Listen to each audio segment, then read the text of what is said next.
আল্লাহ পাক রব্বুল আলামিন বলেন, সুবহানাল্লাযী আসরা বিআবদিহি লাইলাম মিনাল মাসজিদিল হারামি ইলাল মাসজিদিল আকসা আল্লাযী বারাকনা হাওলাহু লিনুরিয়াহু মিন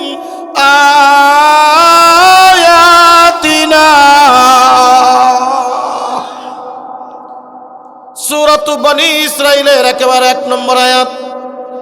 আল্লাহ পাক রব্বুল আলামিন এখানে মেরাজের কথা উল্লেখ করেছেন।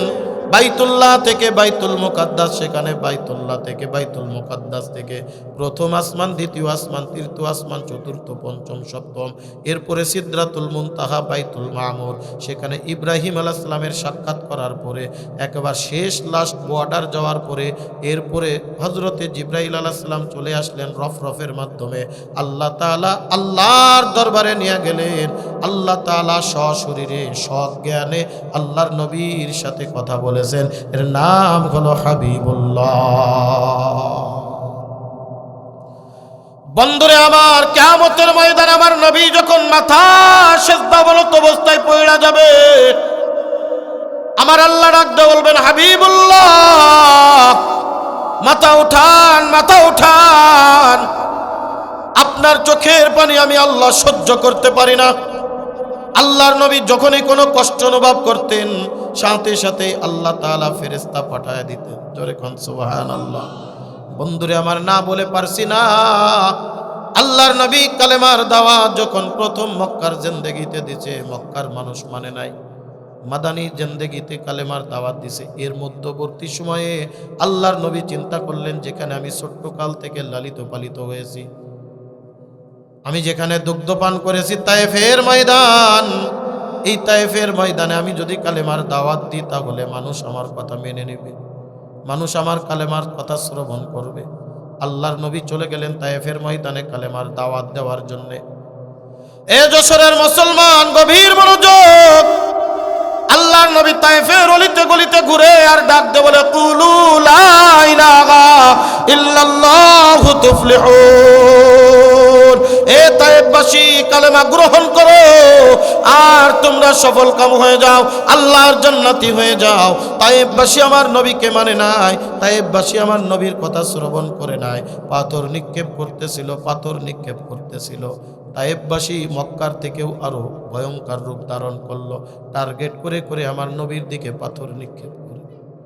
কিতাবের ভিতরে আসছে, টার্গেট করা বোঝেননি আপনারা? টার্গেট করে ওই যে গুলটি দিয়ে আমরা পাখি মারতাম, ছোট্ট কালে মারছেননি? আল্লাহর নবী বলেন, আহাব্বুল বিলাদি ইলাল্লাহি মাসাজিদুহা ওয়া আবগাদুল বিলাদি ইলাল্লাহি আসওয়াকুহা। আল্লাহর নবী বলেন, দুনিয়ার মধ্যে যত জায়গা আছে, আল্লাহর কাছে সব থেকে প্রিয়তম জায়গা, আল্লাহর কাছে সব থেকে পছন্দনীয় জায়গা, আল্লাহর কাছে সব থেকে উত্তম জায়গা হলো মসজিদ। আর এই দুনিয়ার মধ্যে যত জায়গা আছে, আল্লাহর কাছে অপছন্দনীয় জায়গা হলো বাজার। কারণ মসজিদে একজন বান্দা যায় শুধুমাত্র রেজায়ে মাওলা, একমাত্র আল্লাহকে রাজি আর খুশি করার উদ্দেশ্যে। মসজিদে বান্দা যায় একমাত্র আল্লাহকে রাজি আর খুশি করার উদ্দেশ্যে, আল্লাহর কুদরতি পায়ে সেজদা দেওয়ার উদ্দেশ্যে, আল্লাহর সাথে কিভাবে সম্পর্ক তৈরি করবে, এটাকে উদ্দেশ্য করেই একমাত্র বান্দা মসজিদে যায়। কিন্তু আজকে সেখানেও ভেজাল। কিয়ামতের আলামতের মধ্যে আল্লাহর নবী সাল্লাল্লাহু আলাইহি ওয়াসাল্লাম বলেন, ওয়া যাহারাতিল আসওয়াতু ফিল মাসাজিদ। যখন দেখবা মসজিদের মধ্যে শোরগোল বেড়ে গেছে, যখন দেখবা মসজিদের ভিতরে দুনিয়ার কথোপকথনগুলো বেড়ে গেছে, যখন দেখবা মসজিদের ভিতরে ইবাদত বন্দেগীর থেকে দুনিয়ার কথাবার্তা বেশি হয়, তখন মনে করে নিবা কিয়ামত বেশি দূরে নয়, এটা কিয়ামতের আলামতের মধ্যে একটা আলামত। আজ বলেন তো, আমাদের মসজিদগুলোতে দুনিয়ার কথা বেশি হয় না ইবাদত বেশি হয়? মসজিদে আজান দিয়েছে গেছে, যাওয়ার পরে দেখে 5 মিনিট সময় আছে, 10 মিনিট সময় আছে, সুন্নাত কোন রকম মুরগি ঠোকর দেওয়ার মতো 2-4টা ঠোকর দিয়া এইবার বসে যে কয় কি ধান লাগাচ্ছ এবার কদিন, কথা কন ঠিক কিনা? আপনাদের যশোর অঞ্চলে আসেনি? কি ধান লাগাচ্ছ? কয় না 51 ভালো হচ্ছে না, গুটি সন্না লাগাও। গুটি সন্না ভালো না, এইটা লাগাও। নতুন আবার কি ধান আসছে, এইটা লাগাও। মসজিদে 2 মিনিট সময় পাবে, 2 মিনিটে দেখবেন আষাঢ়ে গল্প শুরু করে দিয়েছে। যদি কেউ বলে ভাই গল্প করে না, বলে তুমি চুপ করো। অথচ দরকার ছিল মসজিদে এসে নিশ্চুপ ভাবে বসে থাকা। আল্লাহর নবী বলেন যদি কোনো ব্যক্তি মসজিদের ভিতরে যায়, যে দেখে 2-4 মিনিট সময় এখনো বাকি আছে, ও যদি কোনো ইবাদত বন্দেগি নাও করে, কোনো তাসবিহ তাহলিল আদায় নাও করে, আল ইন্তেজারু ফিস সালাত, নামাজের জন্য যদি ওই বান্দা ইন্তেজার করে, অপেক্ষা করে, কিছুই পড়লো না, শুধু মুখ বুজে কারোর সাথে অহেতুক অনার্থক কথাবার্তাও বলল না, শুধুমাত্র মুখ বুজে বসে থাকলো, আল্লাহর নবী বলেন ওই সময়টুকু আল্লাহর ইবাদত করলে যেই পরিমাণ সওয়াব ছিল, নামাজের জন্য অপেক্ষা করা নামাজের সমপরিমাণ সওয়াব আল্লাহ দিয়া দিবে। মসজিদের ভিতরে গিয়া যদি কোনো ব্যক্তি একবার কথা বলে, আল্লাহর ফেরেশতারা ডাক দেয়, বলে আল্লাহর প্রিয় বান্দারা চুপ করো।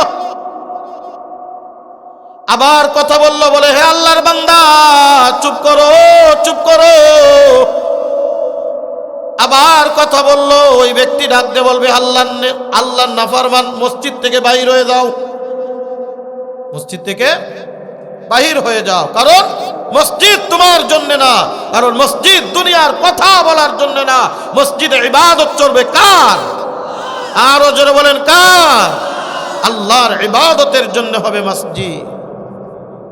আর মসজিদে দুনিয়াবি কথা বলা এটা কিয়ামতের আলামা। সব মসজিদে দেখবেন সামনে লেখে দেখে মসজিদে দুনিয়াবি কথা বলা হারাম। কে দেখে লেখা আর কে শুনে কার কথা? ইমাম সাহেব বলে খবরদার কথা বলবা না, ওরা আরো বেশি করে কয়। হযরতে আলী রাদিয়াল্লাহু তাআলা আনহু বলেন, এক ব্যক্তি কথা বলতেছে, আপনি বললেন এই কথা বলে না, এটাও একটা অনর্থক কথা। এটাও কি? এখন আপনি বলবেন যে আমি তো কথা বলি নাই, হেরে চুপ করাচ্ছি, বলে তার ইশারায় চুপ করাও, এভাবে মুখে আঙ্গুল দিয়ে চুপ করো, কথা বলবে না। আল্লাহর নবী বলেন এই দুনিয়ার মধ্যে যত জায়গা আছে আল্লাহর কাছে প্রিয় জায়গা হলো মসজিদ, আর দুনিয়ার মধ্যে যত জায়গা আছে আল্লাহর কাছে সব থেকে খারাপ জায়গা হলো বাজার। আর এই বাজারের মধ্যে একটা দোকান, যেই দোকানে দেখবেন আলসেমির একটা জায়গা চেয়ার পাইতা দেছে, অনেক জায়গায় দেখবেন টেবিল বসায় দেছে, বৈশা এক কাপ চা খাবে, 3 ঘন্টা বসে দুনিয়ার আলতু ফালতু কথা কবে। কথা ঠিক না? আমি ইন্ডিয়ায় গিয়েছি প্রোগ্রামে করার জন্য, কোন দোকানের ভিতরে আমি এরকম চেয়ার পাতানো দেখি নাই। মাটির গটির ভিতরে ছোট্ট ছোট্ট কাপ, মাটির এই কাপের ভিতরে আপনার চা দেওয়া হয়, খাবেন ফেলে দিয়ে চলে যাবেন হাঁটতে হাঁটতে, কারণ হিন্দু তো বেশি, হাঁটতে হাঁটতে খাবে, চলতে চলতে খাবে, অথবা দাঁড়ায় খাইয়ে দিয়ে ফেলাই দিয়ে চলে যাবে। অনর্থক কথা বলার সময় নাই, অনর্থক গল্প গজব করার সময় নাই। দেখবেন আমাদের সমাজে কিছু মানুষ আছে ফজরের নামাজ নাই, কালাম নাই, ঠিক ভোরবেলায় উইটা কোনো রকম বিরাজটা করে ওই যে মোড়ে মোড়ে চার দোকান বসছে, চায়ের দোকানে বসে আর 9টা 10টার আগে ওখান থেকে আর উঠে না। যশোরে আসেনি আপনাদের? চার দোকানে 3 ধরনের লোক বেশি পাওয়া যায়। কয় ধরনের? 1 নম্বর হলো বড় রাজনীতিবিদ, 2 নম্বর হলো বড় মুফতি সাহেব, 3 নম্বরে হলো বড় ডাক্তার। কি তার কথা কয় না? কিটার ডাক্তার। বলবেন হুজুর কেমনে? মিলায় দেখবেন শেখ হাসিনা না যা বুঝেছে, খালেদা জিয়া না যা বোঝে, বড় বড় কেন্দ্রীয় লিডাররা যা না বোঝে, চার দোকানে বসেও সব বোঝে। ও দেখবেন একটা গোল টেবিল বৈঠক, ও দুনিয়ার কেউ ওর কাছে নাই, সব ভুল, ও যা বোঝে সেটাই। দেখবেন দুনিয়ার সব রাজনীতি ওই জায়গায় চলে। আমি এই আপনাদের পাশেই তো কালীগঞ্জ নাকি ঝিনাইদহ, এই ঝিনাইদহ কালীগঞ্জের এক জায়গায় একটু দাঁড়াইছি, দাঁড়ায় বললাম ভাই এই জায়গাটার নাম কি? কয় হুজুর রাজনীতির মোড়। এই ক্যামেরাম্যান কই রে, আসেনি? রাজনীতির মোড় আছে না তোমাদের অঞ্চলে? রাজনীতির মোড় বললাম, রাজনীতির মোড় মানে কয় এই জায়গা রাজনীতি হয় খালি। ওই জায়গা আছে 2-3টা চার দোকান, ওই যা বৈশা বৈশা রাজনীতি করবে, কোনো কাম নাই। অথচ ওই লোকটা যদি কাজে না যায় পরের দিন খাবার জুটবে না। ও হলো দুনিয়ার বড় রাজনীতিবিদ। কথা কন ঠিক কি ঠিক না? দেখবেন একজন লোক একটা মাসলা জিজ্ঞাসা করেছে ইমাম সাহেব, মনে করেন আপনাদের মসজিদের ইমাম সাহেব অথবা মাদ্রাসার মুহতামিম সাহেব, সকালবেলায় চিন্তা করলো গলাটা কেমন কেমন লাগতেছে, একটু এক কাপ গরম চা খেয়ে আসি। দোকানে যে বসছে, আপনি জিজ্ঞাসা করলেন হুজুর আপনারে তো দোকানে তেমন একটা পাই না। পেয়ে যখন গিয়েছি একটা মাসালা নিয়ে ব্যস্ত হয়ে গেছি, একটা পাগলের মতো হয়ে যাচ্ছি। হুজুর এই মাসালাটা কি হবে? দেখবেন হুজুর জবান খোলার আগে চারিপাশ থেকে শুধু ফতুয়ার ফতুয়া ফতুয়ার ফতুয়া। দুনিয়া জীবনে কোনোদিন মাদ্রাসায় বারান্দায় পা দেয় নাই, ও দেখবেন একটা ফতুয়া জাড়িয়ে দেছে। হুজুর আর কি কবে, হুজুর গেছে আমরা ভালো জানি। কই পাইছো? কই পাওয়া পাইর দরকার নাই, আমার তো বড় হুজুর আর কেডা আছে? কোন রকম একটা রোগের নাম বলবেন, দেখবেন ঔষধের নাম শুধু চতুর্দিক থেকে আসতেছে। বলবেন কিরাম জানি গ্যাসের মতো একটা ব্যথা লাগতেছে, এ বলবে প্যারাসিটামল খা, ও কবে না ওই অ্যান্টাসিড খা, ও বলবে তুমি এটা না, যদি ভালো খাইতে চাও তাহলে তুমি সার্জেল খাও। আর একজন ডাকতে বলবে না সার্জেল খায় না, তুমি একটু ইনু ওই যেই পাউডার আছে পাউডার খাও, তাড়াতাড়ি শেষ হয়ে যাবে না। এমন এমবিবিএস ডাক্তার ওর কাছে ফেল, অথচ একই রোগ নিয়ে যশোর হাসপাতালে যাবেন। ডাক্তার আপনার রোগের কথাবার্তা শুনে দেখবেন ডান পাশে বাম পাশে এরকম কি লিখবে, লিখে বলবে যাও 5টা টেস্ট করে আসো, 10টা-15টা টেস্ট করে আসো, তারপরে দেখবেন ঔষধ 2টা লিখে দিয়েছে। একই রোগ যখন আপনি চায়ের দোকানে বৈশা বলবেন, দেখবেন চতুর্দিক থেকে খালি ঔষধের নাম বলে। আমার একটা ভাতিজা ঔষধের দোকানদার, আমি ডাক দিয়ে বললাম তুমি তো জীবনে কোনো দিন ডাক্তারি পড়ো নাই, ঔষধ কেমনে বিক্রি করো? তুমি তো রোগ পালা মুসিবত কিছুই তো বোঝো না। ডাক দিয়ে কই চাচা, বর্তমান ঔষধ বেচার জন্য রোগ চিনা লাগে না, কারণ যারা ঔষধ খায় তারা ঔষধের নাম জানে, রোগের নাম কয় না। কথা ঠিক না? রোগের নাম কয় না, ওষুধের নাম কয়। আমার মনে হয় একজন মূর্খ মানুষ 10-15টা ঔষধের নাম মুখস্থ আছে, কোন রোগের কি ওষুধ সে যায় খালি কবে এটা দাও ওটা দাও ওটা দাও। আল্লাহর নবী বলেন এই দুনিয়ার মধ্যে খারাপ জায়গা হলো বাজার, আর এই দুনিয়ার মধ্যে যত মজলিস আছে আল্লাহর দরবারে সব থেকে উত্তম মজলিস হলো কোরআন ও হাদিসের আলোচনার মজলিস আর জিকিরের মজলিস। যেই মজলিসের মধ্যে বসলেই আল্লাহ গুনাহ মাফ করে দেয়, যেই মজলিসের মধ্যে বসলে আল্লাহ তাআলা রহমতের সাকিনা নাজিল করতে থাকেন। আল্লাহর নবী বলেন ওয়া নাযালাত আলাইহিমুস সাকিনা, এ বান্দা যারা দুনিয়ার মধ্যে জান্নাতের বাগান মাহফিলের ময়দানে বসে গেলাম, জিকিরের ময়দানে বসে গেলাম, কোরআন ও হাদিসের আলোচনার মজলিসে বসে গেলাম, আল্লাহর নবী বলেন আল্লাহ পাক রব্বুল আলামিন তাদের উপরে সাকিনা নামক রহমত নাজিল করতে থাকেন। এই বান্দা যখন আখির মোনাজাত দেয়া মজলিস থেকে উঠে যায়, আল্লাহ পাক রব্বুল আলামিন আসমান থেকে একজন ফেরেশতা নিয়োজিত করে দেন। ওই ফেরেশতা ঘোষণা করতে থাকে ইয়া আব্দাল্লাহ কুমু মাগফুরাল লাকুম, ইয়া আব্দাল্লাহ কুমু মাগফুরাল লাকুম।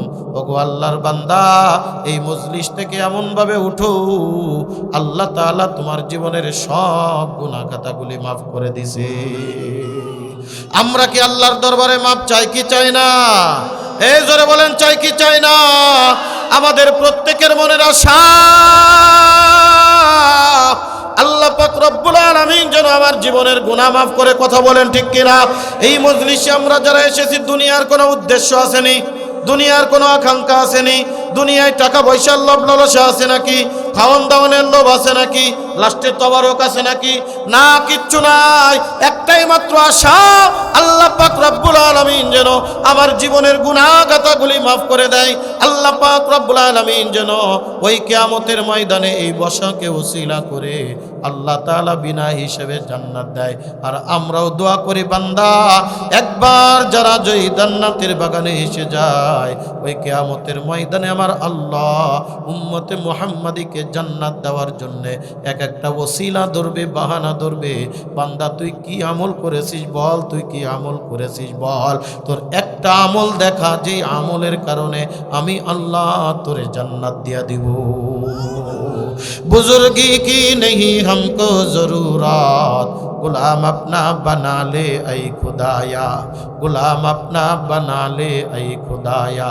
तू कुजा ओ सुन्नते अहमद कुजा, बा मोहम्मद कई बुवद निस्बत तुरा, बा मोहम्मद कई बुवद निस्बत तुरा। जोरे कन अल्लाहु আকবার। ওই কিয়ামতের ময়দানে কঠিন মুসিবতের সময়, যেদিন সূর্য থাকবে মাথার 1 বিঘা বা 1 হাত উপরে, সূর্যের আসল আকৃতিটা জমিনের দিকে ঢেলে দেওয়া হবে। ওই কিয়ামতের ময়দানে আল্লাহ পাক রব্বুল আলামিন ডাক দিয়ে বলবে, সূর্য রে, আজ সূর্য 9,30,00,000 মাইল উপরে। এরপরেও চৈত্র মাসে যখন খরা ছেড়ে দেয়, চৈত্র মাসে যখন প্রখর রৌদ্র চলে আসে, দেখবেন মাঠের ভিতরে 1-2 ঘন্টা ঠিক মতো কাজ করতে পারে না, মাথার গাম টপ টপ করে পড়তে পড়তে পা পর্যন্ত পড়ে যায়। আল্লাহ তাআলা বলবে, বান্দা ওই কিয়ামতের ময়দানে সূর্য 9,30,00,000 মাইল উপরে থাকবে না, ওই সূর্য থাকবে মাত্র মাথার 1 বিঘা বা 1 হাত উপরে। আজ দুনিয়ার দিকে সূর্যের উল্টা দিক, উপরের দিকে হলো সূর্যের আসল দিক। আল্লাহ তাআলা কিয়ামতের ময়দানে সূর্যের আসল দিকটা জমিনের দিকে ঢেলে দিবে। আল্লাহর নবী বলেন, কিয়ামতের ময়দানে যখন বান্দা হাজির হয়ে যাবে, দেখতে দেখতেই মাথার গিলু টাস টাস করে ফেটে যাবে। মাথার কুলি ফেটে গিয়া উনুনের উপরে পাতিল দেওয়ার পরে নিচে আগুন ধরায় দেওয়ার পরে দেখবেন কিছুক্ষণ পরে পানি যেমন টকবক টকবক করে ফুটতে থাকে, ওই কিয়ামতের ময়দানে মাথার গিলু টকবক টকবক করে ফুটবে। মানুষ সব ইয়া নাফসি করতে থাকবে। আদম সফিউল্লাহ ক্বালা ইয়া নাফসি, ইব্রাহিম খলিলুল্লাহ ক্বালা ইয়া নাফসি, মুসা কালিমুল্লাহ ক্বালা ইয়া নাফসি, ঈসা রূহুল্লাহ ক্বালা ইয়া নাফসি। সব নবীরাও পর্যন্ত যখন ইয়া নাফসি করতে থাকবে, একমাত্র আমার আপনার নবী সরওয়ারে কায়নাত দো জাহানের বাদশাহ জনাবে মুহাম্মদুর রাসূলুল্লাহ সাল্লাল্লাহু আলাইহি ওয়াসাল্লাম ডাক দিয়ে বলবে, আল্লাহর আরশে আজিমের কুটির গোড়ায় সিজদা অবনত অবস্থায় চোখের পানি টপ টপ টপ টপ করে ফেলায়া আল্লাহর নবী ডাক দিয়ে বলবেন, ইয়া হাবলি উম্মতি, ইয়া হাবলি উম্মতি। আল্লাহু আকবার। ওই কিয়ামতের ময়দান যেদিন মা তার সন্তানের পরিচয় দিবে না, ওই কিয়ামতের ময়দান যেদিন বাবা তার সন্তানের পরিচয় দিবে না, সন্তান তার মায়ের বাবার পরিচয় দিবে না, স্ত্রী তার স্বামীর পরিচয় দিবে না, স্বামী তার স্ত্রীর পরিচয় দিবে না, বন্ধু তার বন্ধুর পরিচয় দিবে না। সবাই বলবে, সুকান সুকান, আমার থেকে দূর হয়ে যাও। দুনিয়াতে আমার কোনো সন্তান ছিল বলে মনে পড়ে না, বন্ধু ছিল বলে মনে পড়ে না। ওই দিন আমার আপনার নবী আমার আপনার জন্য পাগল পারা হয়ে আল্লাহর দরবারে সুপারিশ করবে। আমার আল্লাহ ডাক দিয়ে বলবে, ও হাবিবুল্লাহ, ওগো আমার বন্ধু, মাথা উঠান, মাথা উঠান, আপনাকে আমি নিজে আল্লাহ তাআলা মহব্বত করি। সুবহানাল্লাহ। আমাদের নবীকে বলা হয় হাবিবুল্লাহ, আর ইব্রাহিম আলাইহিস সালামকে বলা হয়, কথা বলেন কি বলা হয়? খলিলুল্লাহ। 2 হাবিব মানেও বন্ধু, খলিল মানেও বন্ধু। 2 বন্ধুর মধ্যে পার্থক্য আছে না নাই? কথা বলেন আছে না নাই? ইব্রাহিম খলিলুল্লাহ বলা হয়, অর্থাৎ ইব্রাহিম আলাইহিস সালাম আল্লাহরে বড় মহব্বত করতেন, ভালোবাসতেন, এই কারণে বলা হয় খলিলুল্লাহ। যেই ভালোবাসাটা ছিল ইব্রাহিমের পক্ষ থেকে। আর আমার নবীকে বলা হয় মুহাম্মদ হাবিবুল্লাহ, অর্থাৎ আল্লাহর পক্ষ থেকে আমার নবীকে ভালোবাসা। আমার আল্লাহ নিজেই আমার নবীকে ভালোবাসতেন। এই কারণে পৃথিবীর কোনো মানুষ যেটা সম্ভব করতে পারে নাই, আল্লাহর নবীর দ্বারা সেইটা সম্ভব করানো হয়েছে। সেটার নাম হলো মেরাজ। আরে আল্লাহর দরবারে নিয়ে সাক্ষাৎ করানো হয়েছে। মুসা কালিমুল্লাহ এই দুনিয়ার জমিনে অডিও কলে আল্লাহর সাথে কথা বলতেন। তুর পাহাড়ে গিয়ে ডাক দিতেন ইয়া রাব্বাল আলামিন। সাথে সাথে আল্লাহর পক্ষ থেকে বলা হতো লাব্বাইক ইয়া মূসা কালিমুল্লাহ। এ মূসা কি জন্য আসছো বলো, আমি হাজির আছি। একদিন আল্লাহর নবী মূসা ডাক দিয়ে বলে, ও রব্বুল আলামিন, কতদিন পর্যন্ত তোমার সাথে কথা বললাম, আর না দেখে কথা বলতে ভালো লাগে না। আপনার কণ্ঠ এত সুন্দর লাগে, না জানি আল্লাহ তুমি কত সুন্দর। আল্লাহু আকবার। তোমার কণ্ঠ যদি এত সুন্দর হয়, না জানি তুমি কত সুন্দর। আর রব্বুল আলামিন, তুমি কি আমার সাথে একটু সাক্ষাৎ দিবা নাকি? আল্লাহ পাক রব্বুল আলামিন ডাক দিয়ে বলেন, মূসা, এই দুনিয়ার চর্মচক্ষু দিয়া আমি আল্লাহকে দেখা সম্ভব না, কারণ আমি আল্লাহ হলাম নূরের আল্লাহ। এই দুনিয়ার চোখ দিয়া নূর দেখা কোনোভাবেই সম্ভব হইবে না। মূসা আলাইহিস সালাম একটু রাগী এবং নাছোড়বান্দা ছিলেন। মূসা আলাইহিস সালাম আল্লাহকে নাছোড়বান্দা, একেবারে নাছোড় হয়ে গেলেন। না আল্লাহ, অবশ্যই আমি দেখবো, অবশ্যই দেখা দিতে হবে, চেষ্টা করে দেখি পারি কিনা, চেষ্টা করে দেখি পারি কিনা। আল্লাহ পাক রব্বুল আলামিন ডাক দিয়ে বলেন, লান তারানি, কখনোই তুমি আমারে দেখে সহ্য করতে পারবা না। মূসা আলাইহিস সালাম বলে, না, আমাকে দেখা দিতেই হবে। নাছোড় বান্দা যখন একেবারে পাগল হয়ে গেছে, আল্লাহ পাক রব্বুল আলামিন ডাক দিয়ে বলে, আমার 70,000 নূরের পর্দা আছে, 70,000 নূরের পর্দার ছোট্ট যে পর্দাটা আছে তার কিঞ্চিত পরিমাণ আমি তুর পাহাড়ের উপরে ঢেলে দিব। তুমি যদি ওইটা দেখে সহ্য করে তুমি স্থির থাকতে পারো, ওই নূরের ভিতরে দেখতে পাবা আমি আল্লাহ। আল্লাহু আকবার। বন্ধুরে আমার, হযরত মূসা কালিমুল্লাহ আলাইহিস সালাতু ওয়াস সালাম আল্লাহকে দেখার জন্য প্রস্তুতি নিয়ে তুর পাহাড়ের দিকে গহরাই নজরে বসে আছে, নজর দিয়া বসে আছে। আল্লাহকে আজকে দেখবো, এতদিন পর্যন্ত যার সাথে আমি কথা বলেছি, অডিও কলে কথা বলেছি, ওই আল্লাহকে আমি একবার দেখব, ওই আল্লাহর সাথে একবার সাক্ষাৎ হবে। আল্লাহ তাআলার নূরের তাজাল্লি কিঞ্চিত পরিমাণ যখন তুর পাহাড়ের উপরে গিয়া পড়ল, মূসা আলাইহিস সালাতু ওয়াস সালাম স্থির থাকতে পারে নাই। আল্লাহ পাক কুরআনুল কারীমের ভিতরে বলেন, ফাখাররা সাঈকা মূসা। মূসা আলাইহিস সালাম চিৎকার মেরে বেহুশ হয়ে গেলেন, চোখের ভিতরে ঝাপসা তৈরি হয়ে গেছে। এ যশোরের মুসলমান, আপনারা দেখেছেন প্রচন্ড যখন মেঘ হয়, মেঘে মেঘে ঘর্ষণের কারণে একটা বিজলি চমক দেয়, আর বিজলিটা চমকি আমার একেবারে চোখের সামনে চমক দেয়, দেখবেন চোখটা বন্ধ হয়ে যায়, স্থির দাঁড়িয়ে থাকতে পারে না। আমরা যেটা আমাদের যশোরের ভাষায় বলি, ডাক পড়ে মরে গেছে। কি বলে? ডাক পড়ে মরে গেছে। বিজলি চমকানোর কারণে পুড়ে যায় অনেক সময়। ডাক পড়ে মরা বলতে এই যে বিকট আওয়াজ, আওয়াজের কারণে কানের তালা ফেটে মারা যায়। বিজলির যেই বিরাট একটা ঘর্ষণ, এই ঘর্ষণের কারণে তার চোখের জ্যোতি চলে যায়, সাথে সাথে দুনিয়ার থেকে বিদায় নিয়ে যায়। অনেক সময় দেখা যায় যে গাছের উপরে বিজলি চমকায়, গাছের গাছপালা সব কিছু পুড়ে যায়, কালো হয়ে যায়। কথা বলেন ঠিক কি ঠিক না? ফাখাররা সাঈকা মূসা, মূসা আলাইহিস সালাম বেহুশ হয়ে জমিনের ভিতরে পড়ে গেলেন। এইবার আল্লাহর দরবারে ডাক দেওয়া হুশ হওয়ার পরে বলে, আল্লাহ, আপনি সঠিক বলেছেন, এই দুনিয়ার চর্মচক্ষু দিয়ে আপনাকে দেখা সম্ভব না, কিন্তু আল্লাহ পাক রব্বুল আলামিন আমার নবীকে আড়ম্বনা করে জিবরাইল আর মিকাইলের মাধ্যমে বাইতুল্লাহ থেকে বাইতুল মুকাদ্দাস, সেখান থেকে আল্লাহর আরশে আজিমে নিয়া সিদরাতুল মুনতাহা পাড়ি দিয়া, সাত আসমান পাড়ি দিয়া আল্লাহ পাকের নিজের ঘরের ভিতরে মেহমানদারি করায়া ডাকিয়া একেবার আল্লাহর নবী এবং আল্লাহর রান, দুইটা রান এক জায়গায় একত্রিত করিয়া হাতের উপরে হাত রাখিয়া আল্লাহ তাআলা আল্লাহর নবীর সাথে কথা বলেছে।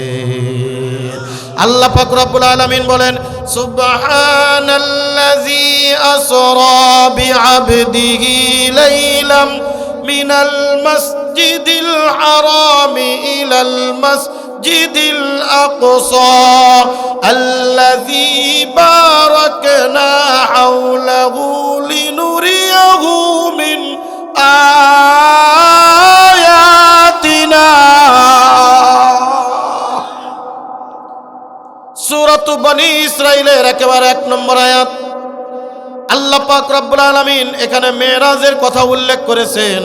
বাইতুল্লাহ থেকে বাইতুল মুকাদ্দাস, সেখানে বাইতুল্লাহ থেকে বাইতুল মুকাদ্দাস থেকে প্রথম আসমান, দ্বিতীয় আসমান, তৃতীয় আসমান, চতুর্থ, পঞ্চম, সপ্তম, এরপরে সিদরাতুল মুনতাহা, বাইতুল মামুর, সেখানে ইব্রাহিম আলাইহিস সালামের সাক্ষাৎ করার পরে একবার শেষ লাস্ট বর্ডার যাওয়ার পরে এরপরে হযরতে জিবরাইল আলাইহিস সালাম চলে আসলেন রফরফের মাধ্যমে। আল্লাহ তাআলা আল্লাহর দরবারে নিয়ে গেলেন। আল্লাহ তাআলা সশরীরে সজ্ঞানে আল্লাহর নবীর সাথে কথা বলেছেন। এর নাম হলো হাবিবুল্লাহ। বন্ধুরে আমার, কিয়ামতের ময়দানে আমার নবী যখন মাথা সিজদা অবনত অবস্থায় পড়ে যাবে, আমার আল্লাহ ডাক দিয়ে বলবেন, হাবিবুল্লাহ মাথা উঠান, মাথা উঠান। আপনার চোখের পানি আমি আল্লাহ সহ্য করতে পারি না।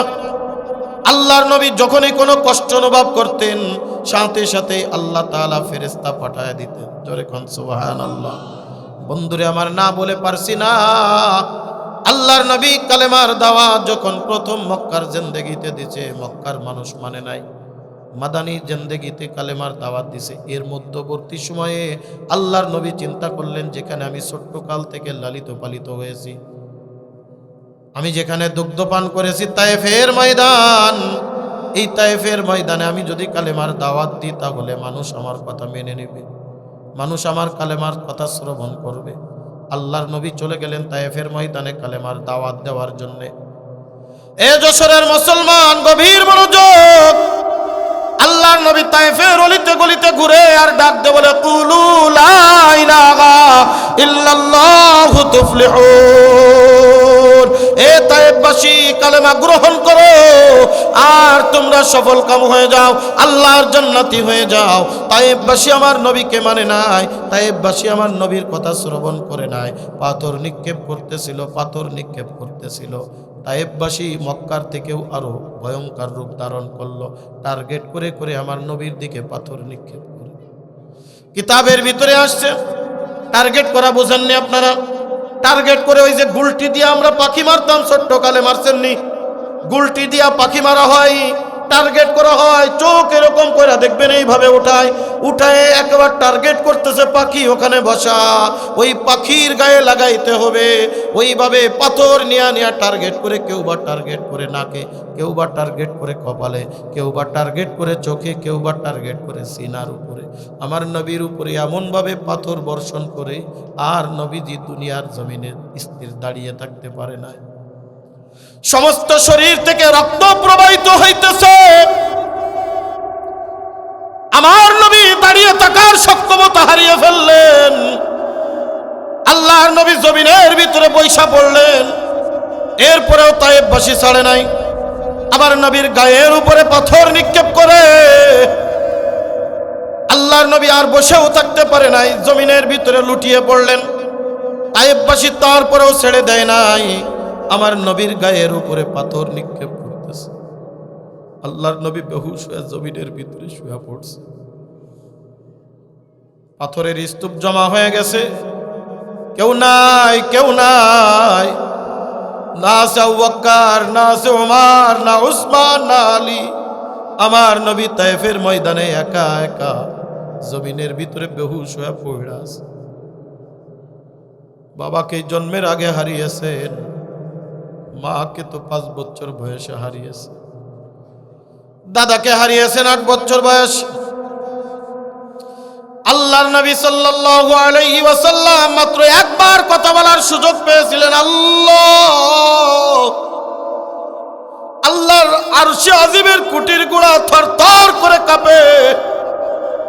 আল্লাহ ডাক দিয়ে বলে, ও জিবরিল, জলদি করে যা, জলদি করে যা, আমার হাবিবের অবস্থা দেখ। আমার হাবিব জমিনের ভিতরে স্থির দাঁড়িয়ে থাকতে পারে নাই। আমার নবী জমিনের ভিতরে লুটিয়ে পড়ছে। তায়েফের বাসীরা আল্লাহর নবীর উপরে কঠিন নির্যাতন করেছে। না, এভাবে ছেড়ে দিলে হবে না, জলদি করে চলে যাও, জলদি করে যাও, নবীকে নিয়ে একটু নিরাপদ আশ্রয় স্থানে নিয়ে যাও। হযরতে জিবরিল আমিন আসলেন। পাথরগুলি সরিয়ে ফেললেন।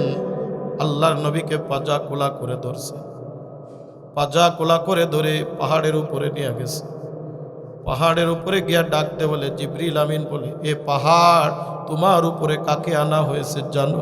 সরওয়ারে কায়নাত দো জাহানের বাচ্চা জনাবে মুহাম্মাদুর রাসূলুল্লাহ সাল্লাল্লাহু আলাইহি ওয়াসাল্লামকে তোমার জমিনে আনা হয়েছে। তুমি তো পাথর শক্ত, তুমি কি একটু নরম হয়ে যাইতে পারবা কি? তুমি তো কত শক্ত, এত শক্ত পাথরের উপরে নবীকে শোয়ানো যাবে না। নবীর জন্য নরম বিছানা দরকার, তুমি কি একটু নরম হইতে পারবা? কিতাবের ভিতরে লেখে, সিরাত ইবনে হিশাম পড়ে দেখবেন, কিতাবের ভিতরে লেখে, বলতে দেরি পাথর নরম ফুলের মতো বিছানা হয়ে গেছে। আল্লাহর নবীকে শোয়া দেওয়া হলো। হযরতে জিবরিল আমিনের রানের উপরে আল্লাহ রাসূলের মাথা, সমস্ত মাথার চুলের মধ্যে এইরকম ভাবে রক্ত জমাট বেঁধে আছে। আল্লাহর নবী সারা জীবন এইরকম বাবরি রেখেছেন, জুম্মা লিম্মা ওয়াফরা, কান বাবরি, ঘাড় বাবরি আর গর্দান পর্যন্ত। আল্লাহর নবী বেশিরভাগ প্রায় ঘাড় বাবরি রাখতেন, চুলটা ছিল কোকড়ানো কোকড়ানো। আল্লাহর নবীর চুলের ভিতরে যখন জিবরিল আমিন আঙ্গুলটা বিলি করে দিচ্ছে, বিলি করে দিয়ে একটু মাথায় যখন পানি দিলেন, জমজমের পানি দেওয়ার সাথে সাথে আমার নবীর চক্ষু মুবারক খুলেছে। চোখের থেকে টপ টপ টপ টপ করে পানি পড়তেছে। ডাক দিয়ে বলে, ও জিবরিল আমি কোথায়? ও জিবরিল আমি কোথায়? জিবরিল আমিন ডাক দিয়ে বলে, ইয়া রাসূলুল্লাহ, ইয়া হাবিবাল্লাহ, আমি নিরাপদ আশ্রয় স্থানে আপনাকে নিয়ে আসছি। এই যে দেখেন পানির ফেরেশতা, এই যে দেখেন আগুনের ফেরেশতা, এই যে দেখেন পাহাড়ের ফেরেশতা। আল্লাহর নবী একবার মাত্র ঘোষণা করেন, দুনিয়ার মানুষ আপনার সাথে খারাপ আচরণ করেছে, আমার আল্লাহ তো আপনারে বড় মহব্বত করে আর ভালোবাসে। আমার আল্লাহ এইটা সহ্য করতে পারে না, আপনার গায়ে আঘাত। এই দেখেন ফেরেশতা নিয়ে হাজির হয়েছি, একটা বারের জন্য হুকুম করেন।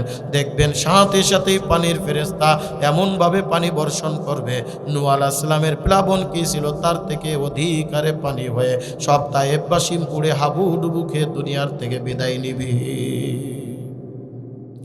আগুনের ফেরেশতা এমন ভাবে আগুন বর্ষণ করবে, পুরা তায়েফ পুড়ে ছারখার হয়ে যাবে।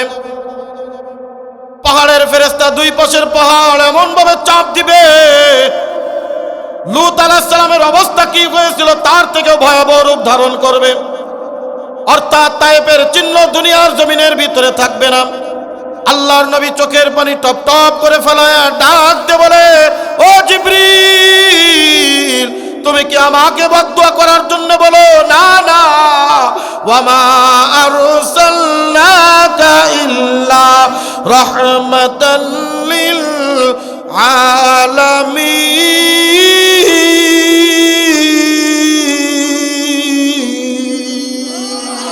আল্লাহু আকবার। আমি এই দুনিয়ার জমিনের মধ্যে না কারোর জন্য বদদুয়া করার জন্য এসেছি। জিবরিল, আমি তো এসেছি রাহমাতাল লিল আলামিন হিসেবে। আমি তাদের জন্য দোয়া করি আল্লাহ তাআলা যেন তায়েফ থেকে ইসলামের বাণী প্রচার করিয়া দেয়। আল্লাহু আকবার। কলিজার টুকরা বাজান, গভীর মনোযোগ, কষ্ট হচ্ছে আপনাদের, গভীর মনোযোগ সহকারে শুনবেন। আল্লাহর নবীকে এত আল্লাহ তাআলা মহব্বত করতেন, এই কারণে বলা হয় হাবিবুল্লাহ। ওই কিয়ামতের ময়দানে মনে আছে কথা, ওই কিয়ামতের ময়দানে আল্লাহর আরশে আজিমের খুঁটির গোড়ায় আল্লাহর নবী যখন মাথা নত করে দিয়া ইয়া হাবলি উম্মতি বলে ডাকতেছে, ডাকবেন, আল্লাহ তাআলা বলবেন হাবিবুল্লাহ মাথা উঠান, মাথা উঠান।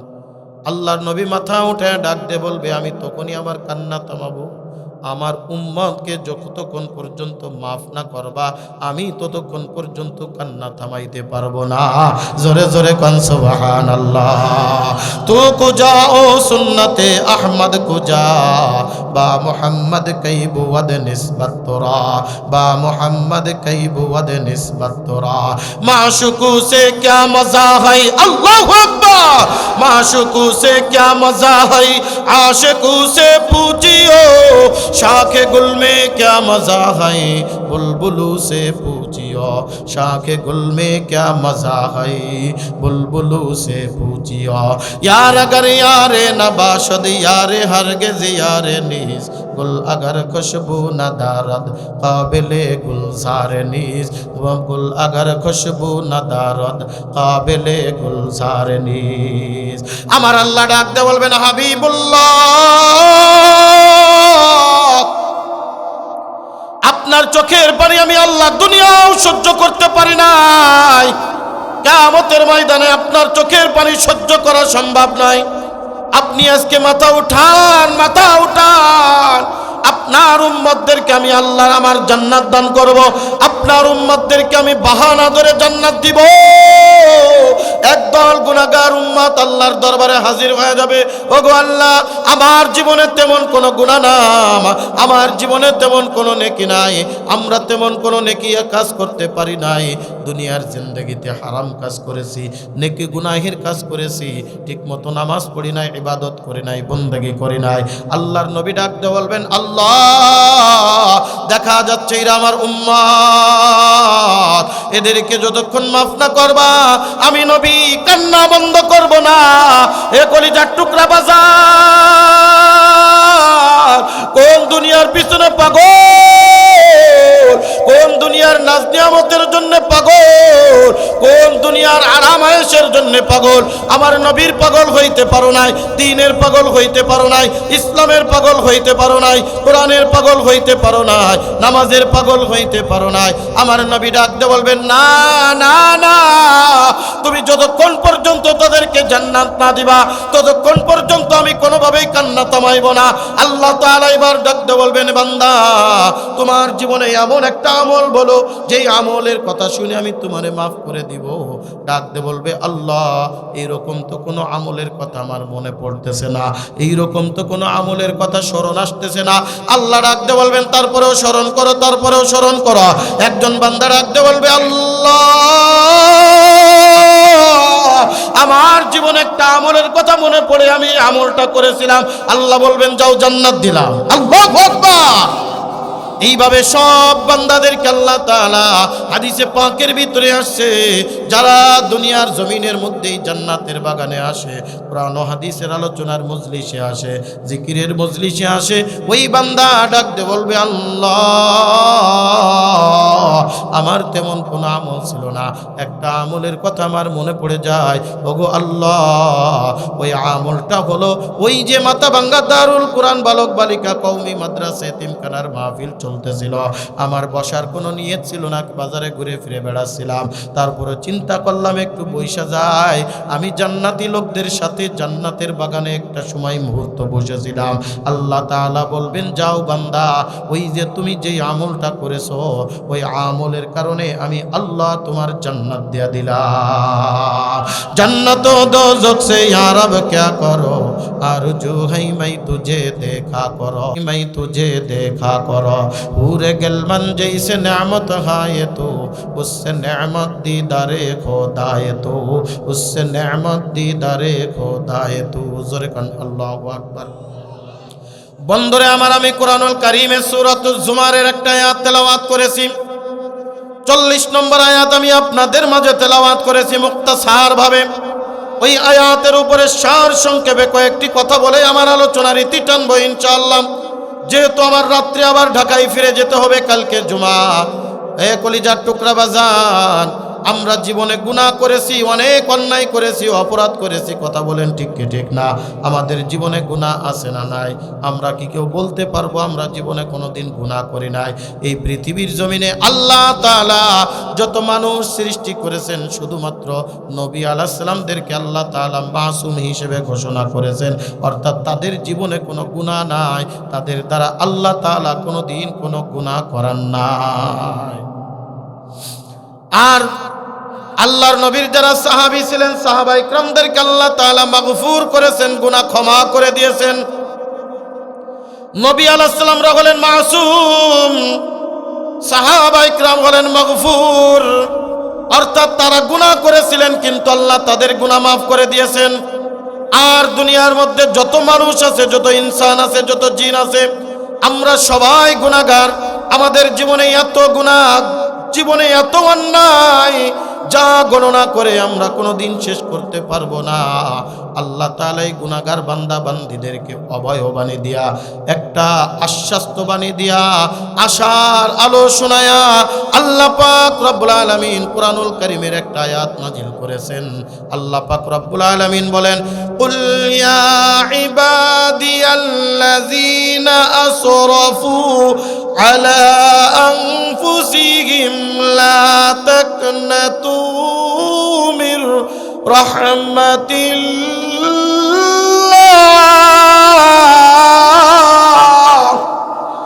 ইন্নাল্লাহা ইয়াগফিরুয যুনুবা জামিআ ইন্নাহু হুয়াল গফুরুর রহিম।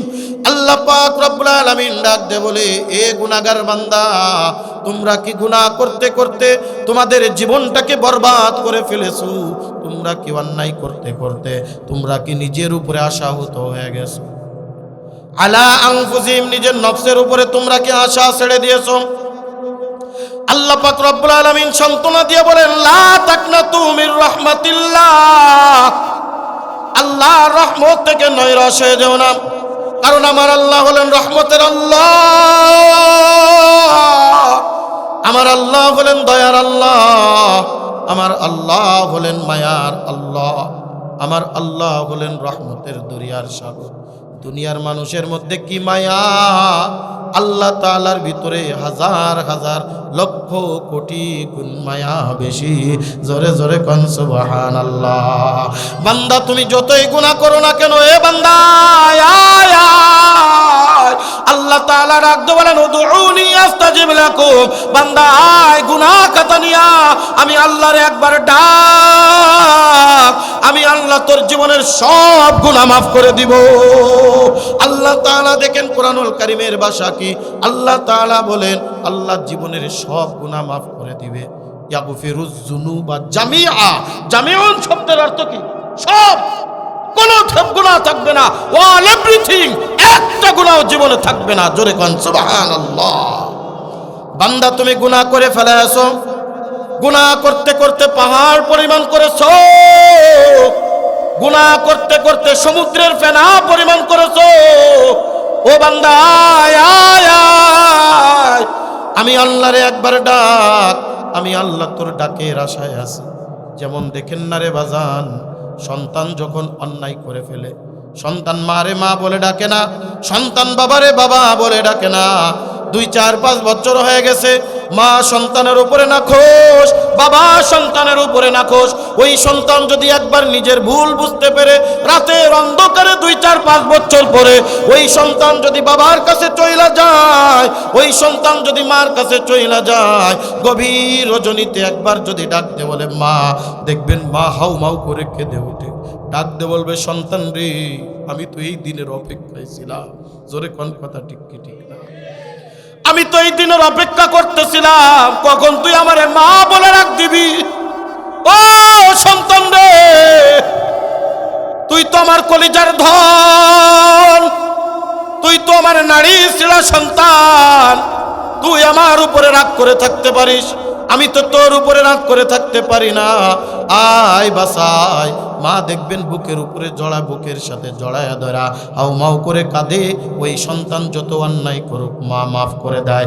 আমার আল্লাহ ডাক দে বলে, বান্দা তুই আমারে ভুইলা গেছিস, তুই শয়তানের ওয়াসওয়াসায় মানুষের ধোঁকায় হারাম কাজের ভিতরে লিপ্ত ছিলি। আমি আল্লাহ রহমতের নজর দিয়া সব সময় তোর দিকে তাকায়া থাকতাম, বান্দা কখন আমারে ডাক দিবি, বান্দা কখন আমারে আল্লাহ বলিয়া ডাক দিবি, বান্দা কখন সুবহান বলিয়া ডাক দিবি, বান্দা কখন আমারে আলহামদুলিল্লাহ বলে ডাক দিবি, বান্দা কখন আমাকে সুবহান রাব্বিয়াল আলা বলিয়া ডাক দিবি। বান্দা তুই যখনই আমারে ডাকবি, উদউনি আস্তাজিব লাকুম, আমি আল্লাহ তোর সাথে সাথেই ডাকের সাড়া দিয়া দিব। জোরে জোরে কোন সুবহানাল্লাহ। এ যশোরের মুসলমান গভীর মনোযোগ। সিরাতে ইবনে হিশাম এবং দারুল উলুম দেওবন্দের মুহতামিম, দীর্ঘ দিনের মুহতামিম ছিলেন আল্লামা কারি তৈয়ব সাহেব রহমাতুল্লাহি আলাইহি। ওনার লিখিত একটা কিতাব খুতবাতে হাকিমুল ইসলামের ভিতরে একটা ঘটনা নকল করা হয়েছে। খুতবাতে হাকিমুল ইসলামের ভিতরে একটা ঘটনা বর্ণনা করা হয়েছে। এক আল্লাহর বান্দা 40 বছর পর্যন্ত মূর্তির পূজা করেছে। মূর্তির আরবি নাম হলো সনাম। সনাম সনাম বলে জিকির করতো, সনাম সনাম বলে ডাকতো। শুধু মূর্তির পূজা করতো, মূর্তির ডাকতো, আল্লাহরে ডাকে না। আল্লাহর সাথে নাফরমানি করছে, আল্লাহর সাথে শিরিক করেছে, আল্লাহকে কখনোই মানে নাই, আল্লাহরে কখনোই স্মরণ করে নাই। এইভাবে পার হয়ে গেছে 40টা বছর, বৃদ্ধ বয়স প্রায়। হঠাৎ করে সনাম বলতে গিয়া তার মুখ ফসকে মনের অজান্তে একবার সমাদ শব্দ উচ্চারণ হয়ে গেছে। বলেন তো সমাদ কার নাম? আরো জোরে বলেন, কার নাম? এই আল্লাহর নামের ভিতরে মজা আছে না নাই? এই মজা দিয়েছেন কে? জোরে বলেন আল্লাহু আকবার।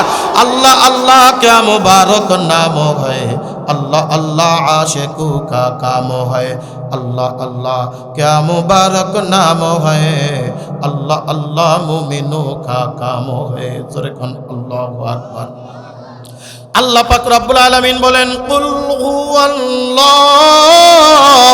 আহাদ আল্লাহুস সামাদ। জোরে কোন আল্লাহু আকবার।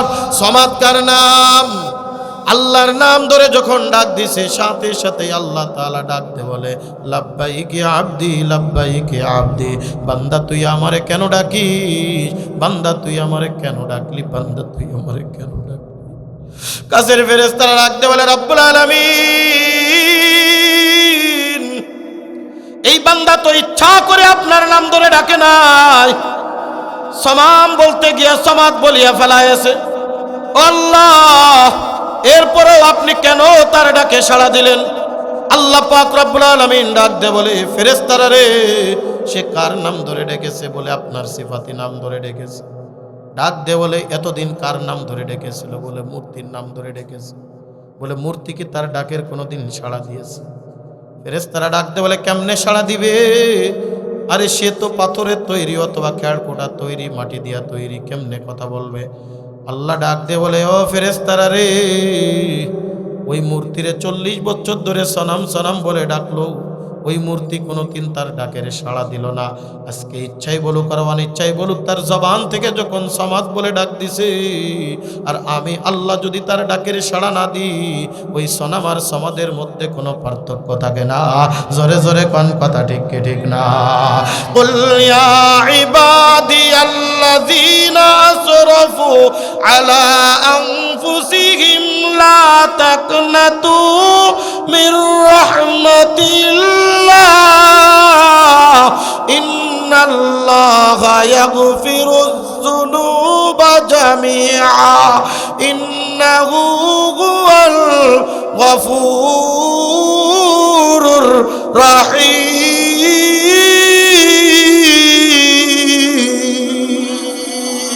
এ বান্দা, গুনাহ করে ফেলাইছো, দেখতে দেখতে 40 বছর পার করেছো, দেখতে দেখতে চুল দাড়ি পাকায় ফেলছো। এ কলিজার টুকরো যুবক, তুমি তো যুবক, আজকে যৌবনকালের কদর তুমি বুঝলা না, না আল্লাহর নাফরমানির ভিতরে সময় কাটাও। আমিও তো তোমাদের মতো একটা যুবক। আয় কলিজার টুকরা যুবক রে, এখনো সময় আছে, ফের ওই আল্লাহর সাথে একটু সম্পর্ক তৈরি করো। ওই আল্লাহরে একবার ডাকার মতো ডাকো, দেখবা আমার আল্লাহ এই দুনিয়ার জীবনেও শান্তি দিবে, আখিরাতেও শান্তি দিয়া দিবেন কে? আরো জোরে বলেন কে? আল্লাহ তাআলা ডাকতে বলে, বান্দা তুমি যতই অন্যায় করো না কেন, তুমি যতই গুনাহ করো না কেন, এ বান্দা শুধু একবার আমি আল্লাহরে ডাক দিবি, আমি আল্লাহ তোর জীবনের গুনাহ মাফ করে দিব। যত অন্যায় করো, যত অপরাধ করো, না না, শয়তান মাঝে মধ্যে মানুষের নেক সুরাতে ধোঁকা দেয়। শয়তান মাঝে মধ্যে বলে তুমি এত অন্যায় করেছো, আল্লাহ তোমারে মাফ করবে? আছে না নাই? দেখবেন এক শ্রেণীর মানুষ আমাদের সমাজে আছে। এক সময় লোকটা ছিল খারাপ, এক সময় একটা লোক খারাপ ছিল, অন্যায় করেছে, আকাম করেছে, গুনার কাজ করেছে। শেষ বয়সে হয়তোবা চরমনার আল্লাহর কুতুবের দরবারে গিয়া আল্লাহর ওলিতে পরিণত হয়, কথা ঠিক কিনা? অথবা তবলিগের চিল্লা লাগায়, অথবা তবলিগের চিল্লা লাগায়া ওই বান্দা নামাজি হয়, পরেজগার হয়, দিনদার হয়, অথবা কোনো হক্কানি পীর মাশায়েখ বুজুর্গানে দিন, এই যে আপনাদের যশোরে আছে, এই যে তার জামাত আমাদের পাশে বসা আল্লামা মুফতি মুজিবুর রহমান সাহেব দামাত বারকাতুহুম, কথা বলেন ঠিক কি ঠিক না? আল্লাহর ওয়ালিদের সহবতে গিয়া অথবা উলামা ইকরামের সহবতে গিয়া লোকটা নামাজি হয়েছে, দিনদার হয়েছে। এক শ্রেণীর মানুষ আছে দেখবেন ডাক দিয়া কয়, সারা জীবন আকাম করে এখন হইছো হাজি। জোরে কোন কথা ঠিক কিনা? যা একটু ভালো হইতো আর ভালো হইতে দেয় না, কথা বলেন ঠিক কি ঠিক না? না রে বান্দা, না না না, 101টা খুন করে আল্লাহর ওলি হয়। জোরে জোরে কোন কথা ঠিক কি ঠিক না? আল্লাহ তাআলা ইচ্ছা করলে 1000 কোটি গুনাহ মাফ করে আল্লাহর ওলিতে রূপান্তরিত করতে পারেন। জোরে কোন কথা ঠিক কি ঠিক না? এই কারণে আমার আল্লাহ ডাকতে বলে, বান্দা তুমি গুনাহ করে ফেলেছো, তুমি অন্যায় করে ফেলেছো, সব দরবার থেকে তোমারে দূরে সরাইয়া দিছে। না না, আমি আল্লাহ কখনোই তোমারে দূরে সরাইয়া দিব না। আমি আল্লাহর দরবারে একবার ডাকবি, আমি আল্লাহ তোর জীবনের সব গুনাহ মাফ করিয়া দিব। আমি আল্লাহরে একবার বলবি, আল্লাহ আমি আল্লাহ রহমতের আল্লাহ, আমি আল্লাহ দয়ার আল্লাহ, আমি আল্লাহ মায়ার আল্লাহ, আমি আল্লাহ তোর জীবনের গুনাহ মাফ করিয়া আমি আল্লাহ তোরে আমার খাঁটি বান্দা হিসেবে কবুল আর মঞ্জুর করে নিব। ছোট্ট একটা ঘটনা মনে পড়ে যায়, আলোচনা একেবারে শেষ পর্যায়ে নিয়ে আসছি বাজান, বিরক্ত হওয়ার কোনো কারণ নাই, কষ্ট নাই, আপনাদের কষ্ট হয়? আলোচনা একেবারে শেষ পর্যায়ে বন্ধুরে আমার, আল্লাহর নবীর জীবনের সাথে একটা ঘটনা ওতপ্রোতভাবে জড়িত। আমার আল্লাহ কত রহমান, আমার আল্লাহ কত দয়ার আল্লাহ। আল্লাহর নবী কালেমার দাওয়াত দেন, কাফের মুশরিকরা যখন আমার নবীর উপরে অকাত্যভাবে নির্যাতন করে, আল্লাহর নবীর মনে বড় আশা ছিল আমার আপনজন যারা আছে তারা যেন ইসলাম গ্রহণ করে কালেমা পড়ে নাই। কত জনের কাছে গেছে কিন্তু কেউ কালেমা পড়ে না। আবু জাহেলের ঘরে একবার দুইবার নয়, শত শতবার গেছে। আবু লাহাবের ঘরে গেছে, কালেমা পড়ে না। আল্লাহর নবী একদিন এরকম ভাবে হাতেমে কাবার মধ্যে সেজদা অবনত অবস্থায় আল্লাহরে ডাকতেছে, আল্লাহ তুমি যদি হিদায়াত না দাও, হিদায়াত দুনিয়ার কেউ দিতে পারবে না। এমন কাউকে তুমি মুসলমান বানাও যে আমার জন্য ঢাল হয়ে দাঁড়াবে, ইসলামের জন্য ঢাল হবে। আবু জাহেল সুযোগ মনে করে মক্কার দুষ্টু কাফের যুবকদেরকে লেলিয়ে দিল। পাশেই ছিল বড় একটা উট জবাই করার বুড়ি, বুড়িটা মাথার উপরে নিয়ে রেখে দিয়েছে। আমার নবী মাথা উত্তোলন করতে পারে না, নিঃশ্বাস ছাড়তে পারে না। কলিজার টুকরা মেয়ে ফাতেমা দেখছে, ছোট্ট মানুষ, সেও সরাইতে পারে না, এক দৌড় দিয়া চলে গেছে বিবি খাদিজার কাছে। ও আম্মা জান, আব্বা মনে হয় দুনিয়ার জমিনে আর বেঁচে নাই। বাবা তো মাথাও নাড়াইতে পারে না, বাবা তো নড়তেও পারে না, চড়তেও পারে না, চলেন জলদি করে চলেন। আম্মা জান খাদিজাতুল কুবরা রাদিয়াল্লাহু তাআলা আনহা একটা দৌড় দিয়ে আসে অনেক কষ্টে মাথার থেকে বুড়িটা সরাইয়া দিলেন। আল্লাহর নবী দীর্ঘ নিঃশ্বাস ছেড়ে চোখের পানি ফেলায় ডাক দিয়ে বলেন, আল্লাহ আমাকে যত কষ্ট দেওয়ার দাও, কিন্তু তোমার ইসলাম দুনিয়ার জমিনে প্রজ্বলিত করিয়া দাও। এই সংবাদ যখন চতুর্দিকে ছড়িয়ে পড়ছে, আল্লাহ রাসূলের চাচা ছিলেন হযরতে হামজা রাদিয়াল্লাহু তাআলা। হযরতে হামজা রাদিয়াল্লাহু তাআলা তাঙ্গা তলোয়ার নিয়ে দৌড়ায় চলে আসছে। ও ভাতিজা মুহাম্মদ, বলো কে তোমারে কষ্ট দিয়েছে? শুনলাম তুমি নাকি মরণাপন্ন অবস্থায় ছিলাম। হাজার হোক তুমি আমাদের রক্ত, আমার ভাই আব্দুল্লাহর সন্তান। বলো তার কল্লা দ্বিখণ্ডিত করে দেব, তোমার মুখে হাসি ফোটাবো। আল্লাহর নবী চোখের পানি ফেলে ডাক দিয়ে বলে, চাচা তুমি তাকে প্রতিশোধ নেওয়ার আগে তুমি যদি আমার মুখে সত্যিকারে হাসি ফোটাইতে চাও, তবে তুমি পড়ে নাও লা ইলাহা ইল্লাল্লাহু মুহাম্মাদুর রাসূলুল্লাহ। আল্লাহ তাআলা হামজার কপালে হেদায়েতের মালা ঢুকায়া দিলেন। হামজা পড়ে নিলেন কালেমা। সুবহানাল্লাহ। এই হামজা রাদিয়াল্লাহু তাআলা আল্লাহর নবীর জন্য আজীবন ঢাল হয়েছিলেন। আল্লাহর নবীর এরপরে কোনো কাফির কষ্ট তেমন একটা দিতে পারে নাই। এ কলিজার টুকরা বাজান, অনেক লম্বা চওড়া ঘটনা সংক্ষিপ্ত আকারে আলোচনা করি। আমার আল্লাহ কত বড় রহমান, আমার আল্লাহ কত বড় দয়ার আল্লাহ, আমার আল্লাহ কত বড় মায়ার আল্লাহ। আল্লাহ পাক রব্বুল আলামিন আল্লাহর নবীকে মক্কার থেকে হিজরত করে মদিনায় যাওয়ার কথা বললেন। হিজরত করে মদিনায় গেলেন। কিছুদিন পরেই বদরের যুদ্ধ অনুষ্ঠিত হলো। অনেক লম্বা চওড়া ঘটনা। হযরতে হামজা রাদিয়াল্লাহু তাআলা তখন মুসলমানের পক্ষে ইসলাম গ্রহণ করেছেন। কয়েকজন কাফিরকে হত্যা করে দেওয়া হলো। হযরতে হামজা বীরত্বের সাথে লড়াই করেছিলেন। 70 জন কাফিরকে ওই যুদ্ধে হত্যা করা হয়। 70 জন কাফিরকে বন্দী করে রাখা হয়। 313 জন সাহাবী 1000 সৈন্যের মোকাবেলা করে বিজয় লাভ করে। আমরা ঘটনা সবাই জানি, ইতিহাস সবাই জানি। ইতিহাস বলা আমার উদ্দেশ্য না।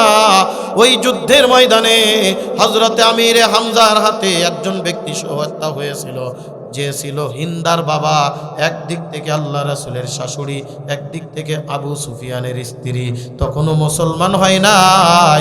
হিন্দার বাবাকে হত্যা করেছিল আমিরে হামজা রাদিয়াল্লাহু তাআলা আন। আমির হামজার কথা যখন শুনছে, হিন্দা তখন রেগে বেগে তেলে বেগুনে জ্বলে উঠছে। আমার বাবাকে হত্যা করছে, এত বড় সাহস! এই হামজাকে যতক্ষণ পর্যন্ত হত্যা না করা হবে, ততক্ষণ পর্যন্ত আমি হিন্দা স্বামীর কাছে যাব না। তবে হামজা তো একজন লড়াকু সৈনিক, তাকে হত্যা করবে কে? হিন্দা বলে, আমি তো পারবো না। কি করা যায়, কেমনে তাকে হত্যা করা যায়? দেখতে দেখতে উহুদের যুদ্ধের দামামা বেজে উঠল। হিন্দা মনে করলেই তো সুবর্ণ সুযোগ, যুদ্ধের ময়দানে কোনো সাহসী বীরকে দিয়ে তাকে হত্যা করে ফেলা হবে। আর একটা কসম করেছিল, যে আমার বাবাকে হত্যা করেছে তার কলিজাটা আমি দেখতে চাই। তার কলিজা চিরে আমাকে যে এনে দিতে পারবে, 100 তাজাউট, 100 আরবের দামে ঘোড়া তাকে উপঢৌকন দেওয়া হবে। মক্কা মদিনার কোনো কাফির সাহস করে নাই হামজার মোকাবেলা করবে। হিন্দার একজন পালিত গোলাম ছিল, ডাক দিয়ে বলে, আমি এমন একজনকে চিনি, আপনার এখানে গোলাম হয়ে আসার আগে আমি তার আন্ডারে কাজ করতাম। অমুক এলাকায় তার বাড়ি। সে দক্ষ একজন তীরন্দাজ।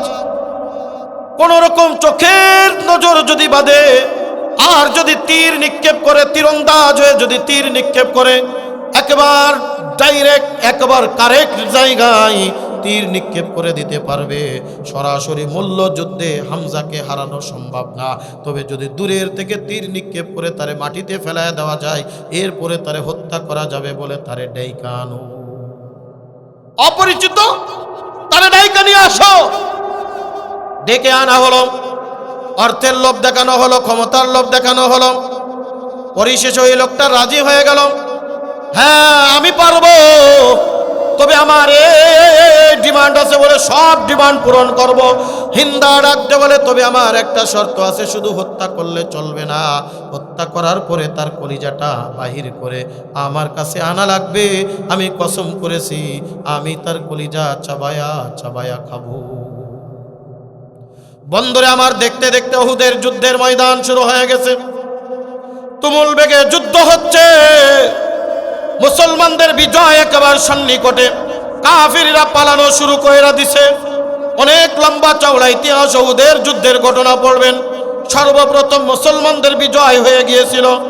একটা মাত্র সাহাবায়ে ইকরামের তাসাবু হয়ে যাওয়ার কারণে, ভুল হয়ে যাওয়ার কারণে ওই যুদ্ধের মোড় পরিবর্তন হয়ে যায়। আবার কাফিররা ঘুরে দাঁড়িয়ে যখন মুসলমানদেরকে তাড়া করতে থাকে, ওই তীরন্দাজের নাম ছিল ওয়াহাশী। তখন মুসলমান হয় নাই, কাফির। ওয়াহাশী খুঁজতেছে কোথায় ওই হামজাকে পাওয়া যায়। ওই খাদেমরে নিয়ে যাওয়া হলো, তুমি দেখায়া দিবা হামজা কোথায়, হামজা কোথায়। যশোরের মুসলমান গভীর মনোযোগ। ওই হিন্দার গোলাম হঠাৎ করে দেখে আমিরে হামজা রাদিয়াল্লাহু তাআলা বিরাট একটা ঘোড়ার উপরে সওয়ার হইয়া তুমুল বেগে কাফেরদের ছিন্ন ভিন্ন করে ফেলছে। একাই লড়ে চলে যাচ্ছে। ডাক দিয়ে বলে, ওয়াহাশী, ওই দেখো নওজোয়ানের মতো দেখা যায়, যদিও বয়স অনেক কিন্তু তাগড়া নওজোয়ান দেখা যায়। অনেক লম্বা মানুষ ছিলেন, একটু লম্বা, শরীরটা একটু মোটা গোটা, দেখলে মনে হয় বাঘের মতো হিংস্র। যেদিকে যাইতো ছিন্ন ভিন্ন লন্ড ভন্ড করে ফেলতো। এত লড়াকু একজন সৈনিক ছিলেন হযরতে হামজা রাদিয়াল্লাহু তাআলা। যতটা যুদ্ধে তিনি গিয়েছেন, কোন যুদ্ধে তিনি পরাজিত কোনোদিন হয় না। বন্ধুরে আমার, ওয়াহাশী এবার টার্গেট করলো, এর সাথে মল্লযুদ্ধে পারা যাবে না। আমি তীরন্দির নিক্ষেপ করে তারে মাটিতে শোয়ায় ফেলবো। তারপরে আমার আসল উদ্দেশ্য, আমি এইরকম ভাবে আমি ইমতিহান করব। দূরের থেকে তীর এরকম একটা টার্গেট করে হযরত আমিরে হামজা তার মতো জিহাদ করে যায়, কাফেরদের সাথে লড়াই করে যায়, অন্য কোনো দিকে খবর নাই। ওয়াহাশী দূরের থেকে তীরটা নিক্ষেপ করে দিছে। হযরতে আমিরে হামজার এরকম কিতাবের ভিতরে আসছে, ডান পাশের কানের এই কোনা দিয়া তীরটা ঢুকিয়া উপরে মাথার খুলি সেদ করে উপরের দিকে উঠে গেছে।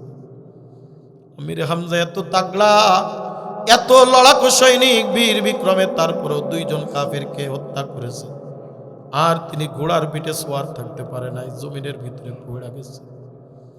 ওয়াহাশী একটা দৌড় দিয়ে আমিরে হামজার কাছে চলে আসছে, আর তিনি দাঁড়াইতেও পারে না, হাতের থেকে তরবারি খাপ করে পড়ে গেছে। ওয়াহাশীর বুকের উপরে, আমিরে হামজার বুকের উপরে ওয়াহাশী এরকম চড়া বসছে। খাপ থেকে ধারালো একটা অস্ত্র তিনি বাহির করলেন। বাহির করে আমিরে হামজার গলার এখান থেকে একটা টান দিয়া পুরো বক্রটা দুইটা ভাগ করে ফেলছে। খপ করে ধরে কলিজাটা টান দিয়ে বাহির করে ফেলছে। বাজান, আমিরে হামজার দেহ ওখানে পড়ে আছে, শরীরের ভিতরে কোনো নাড়ি ভুড়ি নাই, সব টেনে বাহির করে ফেলে দেওয়া হয়েছে। কলিজা নাই। ওয়াহাশী হিন্দার কাছে নিয়ে গেছে। হিন্দা বড় আনন্দের সাথে চাবায়া চাবায়া খাইছে। যুদ্ধের ময়দান সব শেষ হয়ে গেছে, যার যার মতো চলে গেছে। শুহাদায়ে উহুদদেরকে আল্লাহর নবী একত্রিত করতেছেন। আল্লাহর নবী ঘুরে ঘুরে দেখতেছেন কে কে মারা গেল, কে কে শহীদ হলো। হঠাৎ করে দেখে ওই জায়গাটায় সাদা কাপড় দিয়ে কাকে যেন ঢেকে রাখে। আল্লাহর নবী বলেন, সবার মুখটা খোলা, কিন্তু এই লোকটার মুখ কেন ঢাকা রয়ে গেছে। আল্লাহর নবী যখন ওই লাশের কাছে যাবে, সাহাবা ইকরাম বলে, ইয়া রাসূলুল্লাহ, ইয়া হাবিবাল্লাহ, আপনি যাবেন না? বলে, না, কার লাশ বলো, নাম উচ্চারণ করে নাম। বলে, না, ওখানে আপনি যাবেন না, আপনি ওই লাশটা দেখবেন না। আল্লাহর নবী বলে, না, আমার কোন সাহাবীর লাশ আমি দেখতে চাই। একটা বাতাস এসে মুখের উপর থেকে যখন কাপড়টা সরে গেছে, আল্লাহর নবী একটা চিৎকার মেরে দৌড় দিয়া লাশের কাছে চলে গেছে। কিরা আবু বকর কি ওমর, আমার চাচা হামজা বাবার আদর দিয়েছে, আমি বাবার আদর জীবনে পাই না। আমি চাচা হামজার আদর পেয়েছি। আমি মনে করতাম আমার বাবাই হলো হামজা। আজকে হামজা দুনিয়ার থেকে বিদায় নিয়ে গেছে, তুমি কেন লাশটা দেখতে দাও না? আল্লাহর নবী এক দৌড় দিয়া লাশের কাছে চলে গেলেন। শরীর থেকে যখন কাপড়টা সরায় ফেলছে, আল্লাহর নবী এমন একটা চিৎকার মেরে উঠলেন, আকাশ বাতাস প্রকম্পিত হয়ে গেছে। তাকায় দেখে পুরা শরীরের বক্ষ বিতা আছে, শরীরের ভিতরে কোনো হৃৎপিণ্ড না আছে, কলিজা না আছে, নাড়ি বুড়ি কিচ্ছুই নাই, খালি দেহটা জমিনের ভিতরে পড়ে আছে। আল্লাহর নবীকে এরকম, আল্লাহর নবী চাচাকে পাজা কুলা করে ধরে কপালে চুমুকায়, মাথা উপরের দিকে ডাক দিল, কই উমর, ও আবু বকর, ও উসমান, কই আলী, কই? তোরা কি জানোস আমার চাচারে কে নির্মম ভাবে শহীদ করে দিয়েছে? সে তো মানুষ না। যুদ্ধের ময়দানে শহীদ হতেই পারে, কিন্তু এইভাবে শহীদ করবে সে কেমন মানুষ আমি একবার দেখতে চাই। আবু বকর মাথা নিচের দিকে দিয়া চোখের পানি ফেলাই, হযরত ওমর চোখের পানি ফেলাই, কেউ কথা বলে না।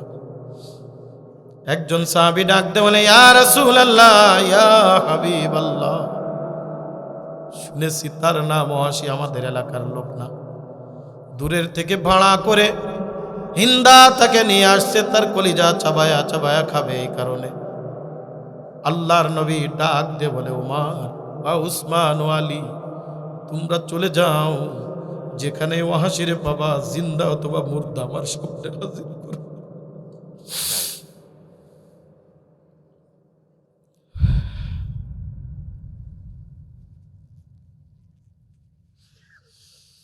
জিন্দা অথবা মুর্দা যেখানেই পাবা আমার সামনে হাজির করবা। সব সাহাবী যার যার মতো চইলা গেছে। আল্লাহর নবী মসজিদে নববীর এক কিনারায় বসা। আল্লাহর নবী চক্ষু বন্ধ করলেই চাচার লাশ সামনে বেশে ওঠে। আল্লাহর নবী চিৎকার মেরে মরে কেঁদে ওঠে। উসমান আলী সব দৌড়াচ্ছে, কোথায় ওয়াসি, কোথায় ওয়াসি। ওয়াসির কানে সংবাদ পৌঁছে গেল, মুসলমানেরা আমাকে ধরার জন্য পাগল, পুরা মদিনা ঘেরাও করে ফেলছে, এখান থেকে বাহির হয়ে যাওয়ার কোনো উপায় নাই, পালায়ে কতক্ষণ পর্যন্ত থাকবো? কাফিরদের কাছে প্রশ্ন করে কিভাবে বাঁচা যায়। সব একযোগে ডাক দিয়ে বলে, নবীজি যখন বলে দিছে তোমার বাঁচার কোনো উপায় নাই, যে কোনো মূল্যে তোমার জান যাবে, এটা তুমি চিরধার্য মনে রাখো। ওয়াসি বলে, আমি এত লোভে পড়ে এত জঘন্যতম কাজ করলাম, আমি কত মানুষরে হত্যা করেছি, এত দর্দনাক হত্যা কাউরে আমি করি নাই, এটা আমি লোভে পড়ে করেছিলাম, কিভাবে বাঁচা যাবে আমাকে একটা উপায় বলে দাও। একজন ডাক দিয়ে বলে, যে তোমাকে হত্যার অর্ডার দিয়েছে তার কাছে যে যদি মাফ চাইতে পারো, সে যদি একবার মাফ করে দেয়, মনে রাখবা যত অন্যায় করো না কেন সমস্ত অন্যায় তিনি মাফ করে দিবে। জোরে কান আল্লাহু আকবার। এ যশোরের মুসলমান,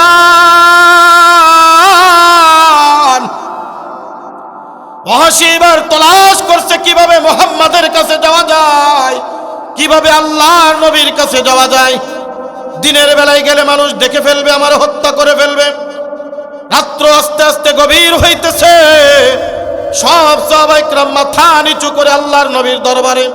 মসজিদে নববীর ভিতরে কেউ খুঁজা পায় নাই, কারুর মুখে কোনো কথা নাই। আল্লাহর নবী ফুফায়া ফুফায়া কাঁদে, সাহাবায়ে কেরামও চোখের পানি ফেলায়।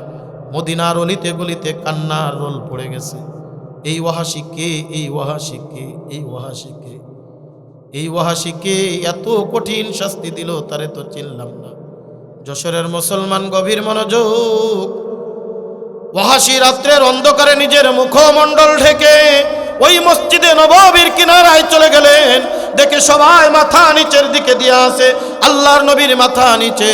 আস্তে আস্তে রাত গভীর হয়ে যাচ্ছে, সাহাবায়ে কেরামের সংখ্যাও তখন কম। আস্তে আস্তে সবাই বাড়ির দিকে চলে যায়। আল্লাহর নবী উস্তুনে হান্নানা মেহরাবের উপর এরকম বসে, পা সামনের দিকে এরকম দিয়া আল্লাহর নবী বৈশা আছে, চোখের পানি ফেলাইতেছে।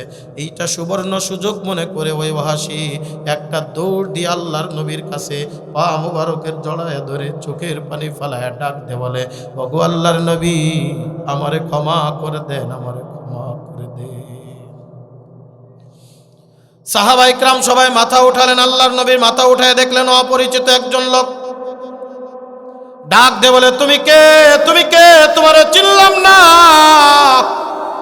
ডাক দে বলে, ইয়া রাসূলুল্লাহ, ইয়া হাবিবাল্লাহ, আপনি যাকে ফাঁসির আসামি করেছেন, আপনি যাকে হত্যা করার অর্ডার দিয়েছেন, আমি সেই অপরাধী, আমি সেই দর্দনাক অপরাধী। আমার নাম হলো ওয়াহাশি। আপনার কলিজার টুকরা চাচাকে উহুদের ময়দানে দর্দনাক শাস্তি দিয়া আমি ওয়াহাশি হত্যা করেছি।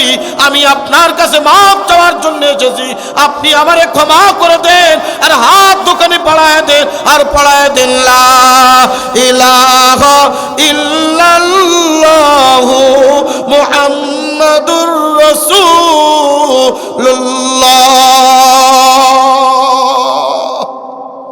আল্লাহর নবী আর কথা বলতে পারে না। সব সাহাবায়ে কেরাম কিং কর্তব্য বিমূঢ় হয়ে গেল। কি হতে কি হয়ে যায়, কি করবে কিছুই বুঝে উঠতে পারছে না। আল্লাহর নবী এরকম একবার ডাইনে তাকায়, আর একবার এরকম বামে তাকায়, সামনের দিকে এরকম তাকায়। তিনবার তাকানোর পরে আল্লাহর নবী চোখের পানি টপ টপ করে ফেলায় দিছে। চোখের পানি ফেলায় ডাক দে বলে, ওয়াহাশি রে, তোমার এখানে আসার জন্য কেউ জোর করছে? বলে, না ইয়া রাসূলুল্লাহ, কেউ জোর করে নাই। আমি নিজের হত্যার কারণে আমি নিজেই অনুতপ্ত হয়েছি, লোভে পড়ে গিয়েছিলাম, যার কারণে এরকম হয়ে গেছে। আল্লাহর নবী হাত দুখানে এরকম পড়ায় দিলেন, আর ভাঙ্গা কণ্ঠে পড়ায় দিলেন, লা ইলাহা ইল্লাল্লাহু মুহাম্মাদুর রাসূলুল্লাহ। আল্লাহর নবী এবার ডাক দিয়ে বলেন, ওয়াহাশি রে, আমি তোমারে ক্ষমা করে দিলাম। এখন যেহেতু তুমি কালেমা পড়ে মুসলমান হয়েছো, আল্লাহ তাআলাও তোমাকে ক্ষমা করে দিবেন। তবে ওয়াহাশি, একটা কথা মনে রাখো, এইরকম কোন মজলিসে যখন তুমি আসবা, আমার সামনে তুমি বসবা না। তুমি যদি আমার সামনে বসো, তাহলে আমার চাচার কথা মনে পড়ে যদি আমার অন্তরে ব্যথা লাগে, আল্লাহর কসম করে বলি, আল্লাহ তাআলা তোমারে কোনোদিন ক্ষমা করবে না। قل يا عبادي الذين أسرفوا على أنفسهم لا تقنطوا من رحمة الله إن الله يغفر الذنوب جميعا إنه هو الغفور الرحيم।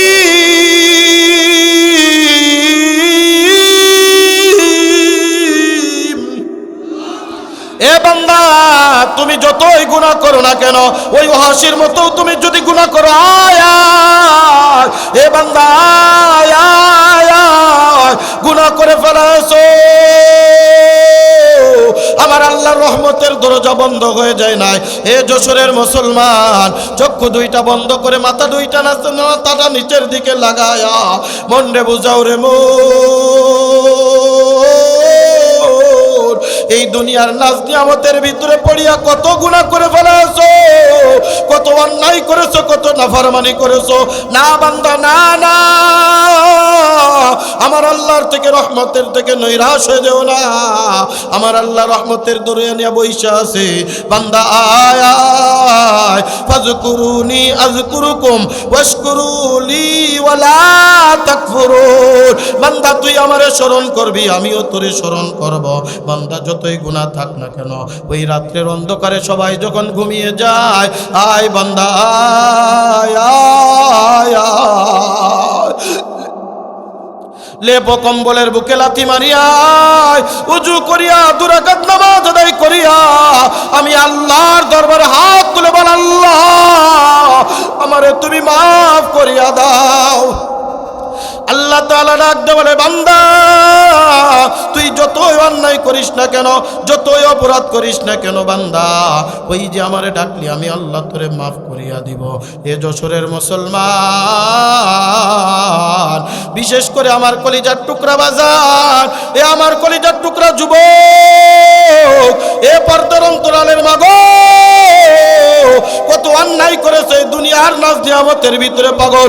ওই যে মসজিদের মুয়াজ্জিন প্রতিদিন 5 বার ডাকে, হাইয়া আলাস সালাহ হাইয়া আলাল ফালাহ, বান্দা আয় নামাজের দিকে আয়, বান্দা আয় ইবাদতের দিকে আয়, বান্দা আয় আমার কামিয়াবির দিকে আয়। না বান্দা তুমি নামাজে আসতে পারলা না, ফজরের সময় মুয়াজ্জিন ডাকলো আসসালাতু খায়রুম মিনান নাওম, এ বান্দা ঘুমের থেকে নামাজ উত্তম, না তুমি ঘুমের থেকে জাগ্রত হইতে পারলা না, এ বান্দা তুমি কি স্মরণ করো না, আজকে যদি ওই অন্ধকার কবরে আমাকে আপনাকে বিদায় নিয়ে যাওয়া লাগে, ওই মাওলার দরবারে কি নিয়ে দাঁড়াইবা?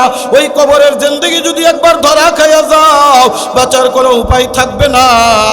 ওই কবরে যদি মুনকার নাকির সওয়াল করিয়া বসে, মার রাব্বুকা মান দীনুকা মান নাবিয়ুকা ওয়া মান হাযার রাজুল, এই ব্যক্তিকে কি জবাব দিবারে বাবা?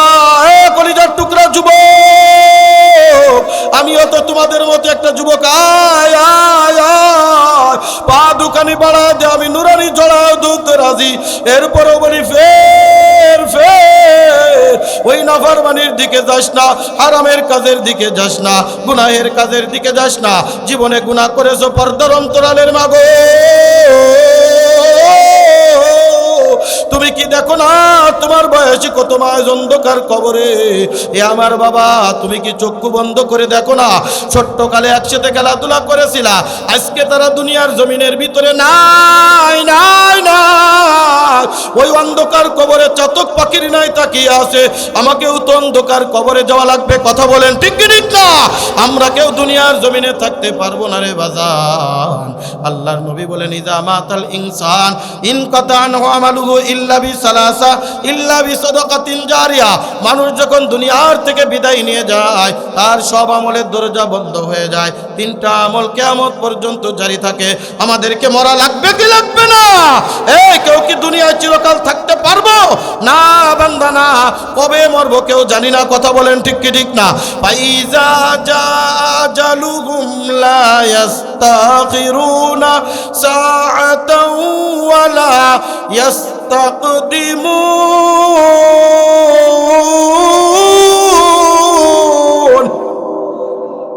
আজরাইল সময় মতোই হাজির হয়ে যাবে রে বাবা, কিছুই তো নিয়ে যাইতে পারবা না। ওই কবরে কিন্তু কাফনের কাপড় মাত্র 3টা বা 5টা হবে, ওই কাফনের কাপড়ের কিন্তু পকেট নাই। আজকে টাকার পিছনে দৌড়াও, আজকে ক্ষমতার পিছনে দৌড়াও, আজকে দুনিয়ার নাজ নিয়ামতের পিছনে দৌড়াও, না বান্দা না, তোমারে কবরে মাফ করাইতে পারে না। একটাই তোমারে মাফ করাইতে পারবে, ওই যে আজকে দারুল কোরআন মাদ্রাসায় যে মাথাভাঙ্গা দারুল কোরআন বালক বালিকা মাদ্রাসা, যেখান থেকে 4 জন ছাত্র হাফেজ হয়ে পাগড়ি নিল, এই মাদ্রাসার তালেবে ইলম কিয়ামতের ময়দানে আমার জন্য সুপারিশ করে আল্লাহর জান্নাতে নেবে। আল্লাহর নবী বলেন, মান করা আল কুরআনা ফাস্তাযকারাহু ফাহাল্লা হালালাহু ওয়া হাররামা হারামাহু আদখালাহু আল্লাহুল জান্নাহ ওয়া শাফাআহু ফি 10রাতিন মিন আহলি বাইতি কুল্লুহুম কদ ওয়াজাবাত লাহুন নার। যেদিন কেউ পরিচয় দিবে না হাফেজে কোরআন আমার জন্য দাঁড়িয়ে যাইবে, আল্লাহ তারা কই যাদের জন্য আজকে এত সুন্দর নাম তেলাওয়াত করতে পেরেছিলাম, আমরা হাফেজ হয়েছিলাম, ওই মাদ্রাসার এলাকাবাসী কয় আল্লাহ তাআলা বলবেন যারা কোরআনের মহব্বত করে ভালোবাসে, আল্লাহ তাআলা কিয়ামতের ময়দানে ওয়াতাজান একটা নূরের টুপি আল্লাহ পরিধান করাবে, যেই নূরের টুপি দিয়ে আল্লাহ তাআলা পুরো ময়দান আলোকিত করে ফেলবে। বলেন সুবহানাল্লাহ।